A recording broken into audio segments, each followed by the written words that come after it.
అనగనగా ఒక దట్టమైన అడవి. అందులో రకరకాల జంతువులు, పక్షులు, కీటకాలు ఉండేవి. వాటితో పాటు ఒక ఎలుగుబంటి కూడా ఉండేది. దాని పేరు బల్లు. దానికి తేనె అంటే చాలా ఇష్టం. ఎంత ఇష్టం అంటే అది తేనె కోసం ఎన్ని కష్టాలైనా పడేది. తేనె కోసం అడవిలో అంగుళం అంగుళం వెతికేది. వెతగ్గా ఎక్కడైనా తేనె కనిపించిందా ఇక అంతే, మైమరిచిపోయేది. తేనె పట్టు చిటారు కొమ్మన ఉన్నా సరే చకచకా చెట్టెక్కి ఆ తేనె తాగేసేది. బల్లు బారిన పడి తమ తేనె పట్టులన్నీ నాశనం అయిపోతున్నాయని తేనెటీగలు బాధపడసాగాయి.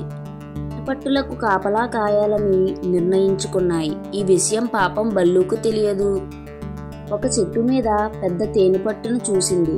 దాన్ని చూడగానే బల్లుకి నోరూరింది.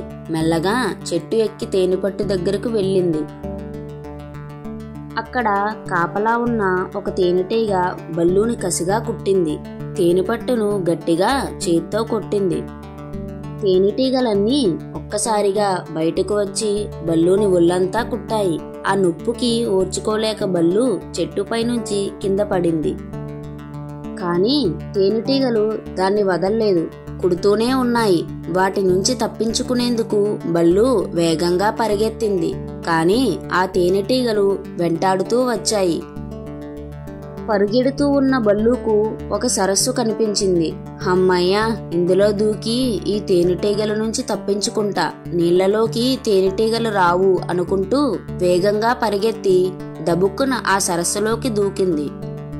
తేనెటీగలన్నీ కాసేపు ఆ సరస్సు చుట్టూ మూగాయి. ఏయ్ బల్లు, మళ్ళీ మా తేనె దగ్గరకు వస్తే ఊరుకోం, జాగ్రత్త అని హెచ్చరించి అక్కడి నుంచి వెళ్ళిపోయాయి. అవి వెళ్ళిపోయిన తర్వాత సరస్సు నుంచి బయటకు వచ్చి నొప్పితో మూలుగుతూ ఇంటి ముఖం పట్టింది బల్లు. ఈ కథ యొక్క నీతి ఏమిటంటే లోభం చివరికి నష్టాన్నే తెస్తుంది.